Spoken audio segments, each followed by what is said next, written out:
सात संगत जी, प्यार से कहना धान निरंकार जी। सात संगत जी, एक स्थान पर हर रोज सत्संग प्रवचन हुआ करता था। सभी बोलने वालों का अच्छे से अच्छा सुविचार हुआ करता। प्रवचन के बाद नारा लगवाया जाता। सभी लोग नारा लगाते, हम बदलेंगे युग बदलेगा, हम सुधरेंगे युग सुधरेगा। इन नारों की बार बार रोज रोज आवाज़ें आती। इसके बाद सभी लोग चले जाते, अपनी अपनी दिनचर्या में व्यस्त हो जाते।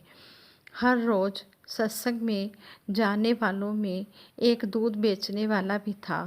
वह दूध देने जाता तो एक पानी वाले नल पर पहुंचकर पानी मिलाया करता। यह काम मोहल्ले वाले भी देखा करते और यह भी देखते कि वह व्यक्ति नारा लगाने वालों में सबसे आगे हुआ करता था।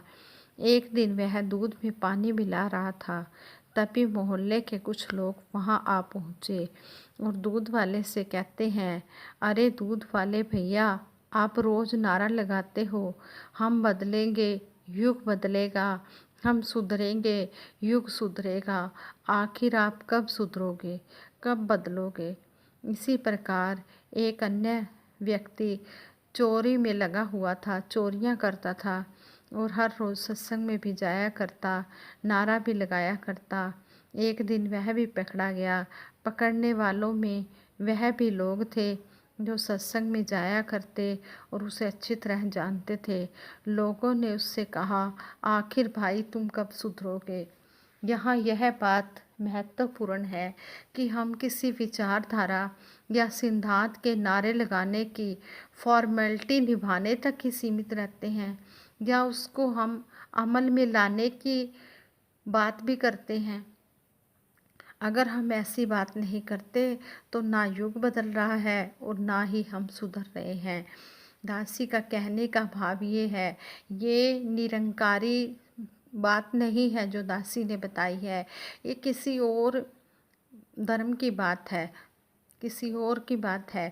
लेकिन दासी ये कह रही है कि कहने का भाव ये है कि जो भी हमें सत्संग में सिखाया जाता है, हम ये नहीं कि यहाँ पर बैठकर सत्संग में तो बड़े ऊंचे ऊंचे विचार कर ले, लेकिन उनको अपने जीवन में अप्लाई ना करें।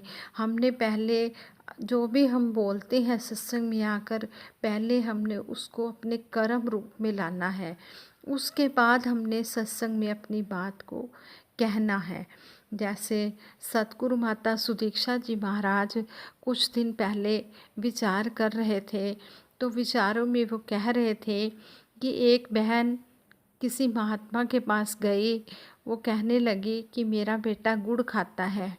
तो वो महात्मा कहते हैं कि आप 8 दिन के बाद आना। तो उस बहन ने कहा ठीक है। 8 दिन के बाद फिर वो बहन उस महात्मा के पास अपने बेटे को लेकर गई।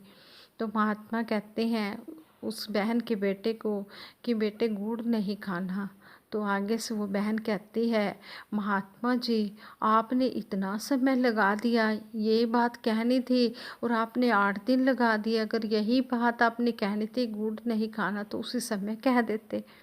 तो आगे से वो महात्मा कहते हैं, क्योंकि मैं पहले गुड़ खाता था, जब मैं खाता था तो मैं बच्चे को कैसे मना कर सकता था कि आपने गुड़ नहीं खाना। पहले गुड़ खाने की आदत मैंने छोड़ी है, मैंने गुड़ ना खाने की आदत छोड़ी है, तभी मैं आप बच्चे को कह रहा हूँ। दासी का कहने का भाव ये है कि जो भी बात हम बोलते हैं, पहले हम उसे कर्म रूप में लाएं, फिर उसके बाद हम उसको बोलें। सतगुरु बाबा हरदेव सिंह जी महाराज भी कहते थे कि अमला नाल होणगे निबेड़े, जात तेरी किसे पूछनी नहीं। अमल करने से बात बनेगी। बातें तो जितनी मर्जी कर लो, सुबह से रात तक बोलते रहो, बोलने से कोई वो नहीं होता जब तक हम कर्म रूप में ना लाएं। ऐसे ही कहते हैं कि सतगुरु माता सुदीक्षा जी महाराज ने भी हमेशा कर्म पर ही जोर दिया है। कर्म बदल गया तो मानो व्यक्ति बदल गया। युग बदला हो या भले ही ना बदला हो, लेकिन जिसका कर्म बदल गया वह अवश्य बदल गया, उसका अड़ोस पड़ोस भी बदल गया। वरना तो संत तुलसीदास जी ने भी यही कहा है कि पर उपदेश कुशल बहु तेरे, जे आचरहि ते नर ना घनेरे। अगर आचरण में नहीं लाया तो बोलने का कोई फ़ायदा नहीं है। इसलिए हम बोलें कम और तोलें ज़्यादा, यानी कि हम कर्म ज़्यादा करें, हमें बोलने की भी ज़रूरत ना पड़े। कर्म जिसका बोलता है सच्चा वो प्रचारक है, जो स्वयं को ही सुधारे सच्चा वो सुधारक है। साथ संगत जी, दासी के मुख से अगर कोई गलत शब्द निकल गया हो जो आपको अच्छा ना लगा हो तो दासी को क्षमा कर देना। दासी अनजान है, दासी को क्षमा कर देना और आगे के लिए ऐसी सुमत बख्शना। आप तो साथ संगत माँ है, आप जी ऐसी सुमत बख्शना कि आगे के लिए दासी जो भी बोले अच्छा ही बोले। संगत जी, प्यार से कहना, धन निरंकार जी।